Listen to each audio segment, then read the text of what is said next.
really, we're talking Gestapo thuggery here. We're talking, the Secret Service is breaking down doors and holding guns to the heads of innocent people. The FBI is threatening to kill perpetrators, pedophilic perpetrators who want to come forward and get immunity from the state. Stuff like that. And it's all in my book. I know that this sounds really, and I would think that it sounded off the charts before I got into it. But like I said, I prove it all in my book.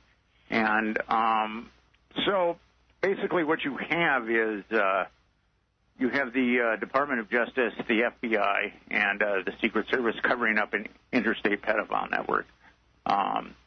And I think had this pedophile network not been covered up, it really would have, it probably could have been the end of the Bush administration.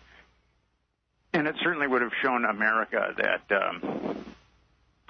there's a checks and balance system in their body politic that is beyond the executive, judiciary, and congressional, that there's a lot of blackmail going on in Washington, D.C. Right, and these bad actors in charge of the blackmail networks and some of these pedophilia networks seem to have the top cards, the most power. I got an email earlier today from somebody who's pretty well placed in sensitive military positions, military matters. He's retired now, and he mentioned that back when he was in the game, he was approached by some George H.W. Bush connected people who let him know that Poppy Bush was being blackmailed on the basis of something related to the Franklin scandal. And as I recall, the Washington Times published an article, or at a front page screaming headline, actually, something like White House officials ensnared in callboy ring. This was, of course, during the Poppy Bush, Bush 1 administration. What kind of evidence did you find that this went all the way to the White House? Well, there was one kid who said that it went to the White House, one of the victims that came forward. And Lauren Schmidt, one of the senators of the subcommittee, told him not to investigate this. He was a Republican state senator because it would reach the highest levels of the Republican Party. And the state investigator also I've got a letter where he feels that it reached the highest levels of government. But if you look at the tremendous amount, and one of the pedophilic pimps, Craig Spence, was giving midnight tours of the White House with adult prostitutes during this period too. So if you take all that as an aggregate, there were certainly and people that were in the White House or certainly in the cabinet, their names did come up in my investigation. It's very difficult to take, these kids, these victims, they come from most of them come from lower socioeconomic backgrounds. They're molested, they're turned on to drugs, and then at a certain point they're just expunged like gum that's lost its flavor.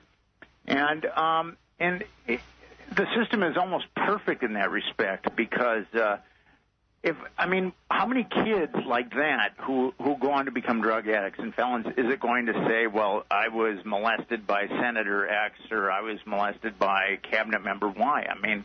You practically need a videotape of it.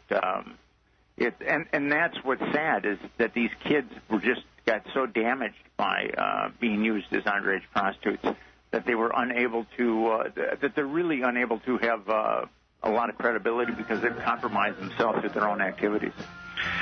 That's right. That's one of the really tough things about exposing this is that the witnesses are people who, by definition, have been involved in all these kinds of sleazy activities, but, in this case, as victims. We'll be back in a moment. I'm Kevin Barrett talking with Nick Bryant, author of The Franklin Scandal, a story of power brokers, child abuse, and betrayal.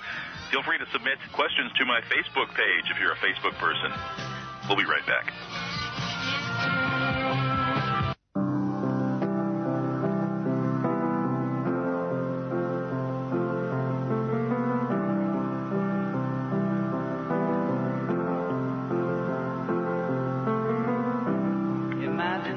Welcome back. This is Truth Jihad Radio. I'm Kevin Barrett on the web at truthjihad.com, where you can find all of the upcoming radio shows at my radio link. Today I'm talking with Nick Bryant, author of The Franklin Scandal, book that nails this elite pedophilia ring that apparently controls, well, the FBI, the CIA, the Nebraska media, New York Times, Washington Post. Need I go on? It's something very rotten in Denmark. And what really is so fascinating about this book is that Nick has put the effort into it to nail this case. He's got documents, he's got interviews, he's got the evidence that should convince any reasonable person that something is very, very wrong here. Well, Nick, before the break, we were talking about the question of whether this pedophilia ring reaches all the way up into the White House, or did during the earlier Bush administration. And in fact, there was kind of an echo of the Franklin scandal just, a few years back during the Bush II administration, when a call boy named Jeff Gannon was coming into the White House for press conferences, reading scripted questions for W, and then, he would sign in and never sign out, suggesting he was spending the night. And the rumors were that he was spending the night with W. If you look this up on the web, you'll find all kinds of speculation that this media whore, and of course that's kind of a pleonasm, that is a needless repetition, but in this case, a literal media whore is actually Johnny Gosch, the kidnapped newspaper boy of Franklin scandal fame. Have you investigated those allegations? Yes, I do, and I talk about that in my book, and Jeff Gannon definitely isn't Johnny Gosch. Okay. There's a lot of internet apocrypha that I debunk in my book, and that's one of the many internet apocryphas that I debunk. But don't you think there's something fishy about this? Well, there's definitely something fishy about someone who's never written a word, who finds himself, who's not a journalist, who has press credentials for the White House press room, and is called upon by the president. That whole thing is very bizarre, and it would have been kind of interesting to get to the bottom of that, but I was very busy with the Franklin scandal, so I never really got to the bottom of it. Right. And you're talking about Jeff Gannon, but yeah, he has absolutely nothing to do with the Franklin scandal, as far as I know. Right. Well, it's just the kind of headline, male prostitute, staying overnight in White House. It's kind of reminded us of those tours that Craig Spence was leading. Yes, it would have been interesting. I looked up Jeff Gannon, and he wasn't very receptive to talking to me. So it wasn't one of those things that I felt like I could put a lot of time into. But I did talk to Jeff Gannon briefly. Okay. And as I said, he wasn't very receptive to talking to me. Right. He does seem to be definitely pimping for power as his main activity here. Well, we got some comments on the Facebook page. We got an endorsement from Michael Doubleday, who says it's well worth the dollars, well worth the price. Perfect companion piece to the Franklin cover-up if people have read John DeCamp's book. That reminds me, let's talk a little bit about John DeCamp, who is the guy who actually brought this out in a big way with his book, The Franklin Cover-Up, which makes a lot of very serious allegations, the same kind that you make in your book, and of course he challenged people to sue him. If what he was saying wasn't true, he would have written the most eminently libelous book in all of history. Yet I don't believe he ever was sued, was he? I believe there was one lawsuit involving the Franklin cover-up, but that's right. I don't. That's right. I forgot. I don't know about the particulars of it. Yeah, but you got to know him. Yeah, I got to know John very well. Mm-hmm. And I certainly don't want to take anything away from John, but I wanted to write a book that I felt like could stand up to mainstream journalistic scrutiny, where I would have so much corroboration that it would be impossible for someone to say that this didn't happen. And I think on the Washington, D.C. side of it, I add a lot, and also on the Boys Town side of it, I add a lot, too. And then I use the sealed grand jury documents that John wasn't able to do, or else he wouldn't be a lawyer in Nebraska very long. So my book offers a lot of insights that John's book didn't offer. But I certainly don't want to take anything away from John. Yeah, well, he kind of got it out there, and you've really nailed it down. I mean, this is, and that's why I'm really a bit surprised that you're not able to find anybody in the mainstream with the guts to take this on. Have you gotten any reviews in any remotely mainstream organs? I have. I got a review from a weekly in San Diego, which gave me a very positive review. And but I mean, the book has been given to. I mean, I've personally given the book to the New York Times, and I've personally given the book to the New York Review of Books, and I've personally given the book to Harper's Magazine. I have friends at these places, or friends of friends, and they won't touch it. I mean, they won't even give me a bad review. So, I mean, they won't go near my book. It's kind of interesting. Yeah, well, we have the same problem in 9/11 Truth book writing. David Ray Griffin, who's produced a magnificent body of work, has never had one of his books ever reviewed by any of the mainstream houses, and I certainly haven't had much luck with my latest Questioning the War on Terror, which tries to present these things in a more user-friendly way. But I think there's a real lockdown on the media, and why would there be a lockdown on these kinds of crimes?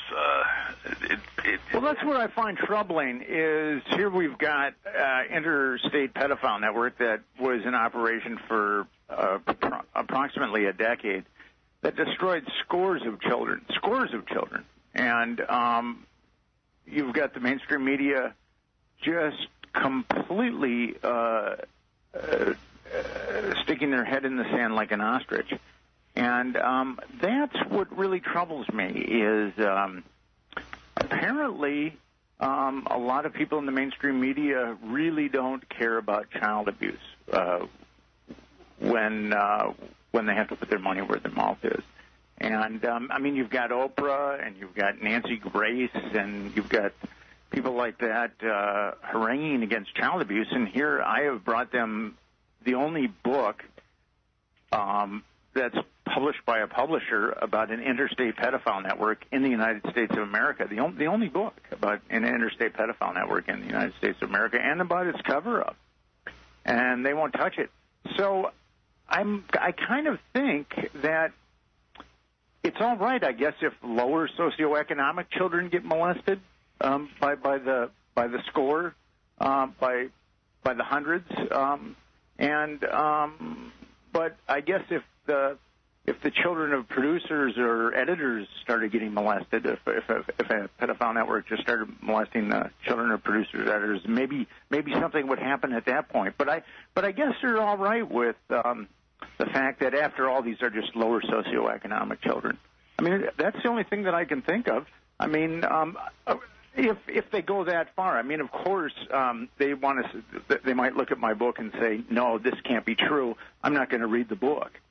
Or the first time that anything comes up in the book that requires a paradigm shift, like the Finder's documentation. No, this can't be true, even though I have the entire Finder's document excerpted in the back of the book. I mean, there's about 100 pages of documentation in my book just because some of the documents were just so mind-boggling that we felt like we had to throw them in the back of the book just so it wouldn't look like I was conjuring stuff out of the ether.